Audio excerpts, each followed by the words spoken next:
नमस्ते प्रणाम दोस्तों, खेसारी लाल यादव आ रहे हैं मधेपुरा। जी हाँ दोस्तों, आपको इस वीडियो में सारी जानकारी मिलेगी। अगर आप हमारे चैनल पर नए हैं तो आप हमारे चैनल को सब्सक्राइब कर लीजिए।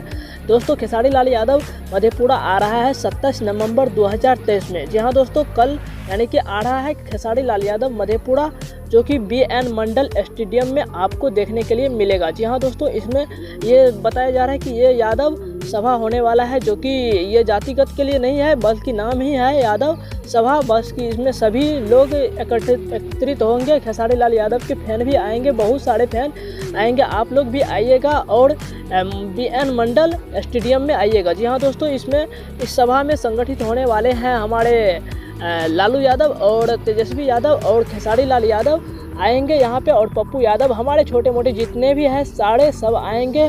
और आप लोग भी आने मत भूलिएगा BN मंडल स्टेडियम में। जी हाँ दोस्तों, आप लोग आइएगा। फिर से आपको बता दें कि BN मंडल स्टेडियम नाम है, जो कि आप लोग आइए और खेसारी लाल यादव को देखिए। जी हाँ दोस्तों, तब तक के लिए हम चलते हैं। आप हमारे चैनल को सब्सक्राइब कर लीजिए।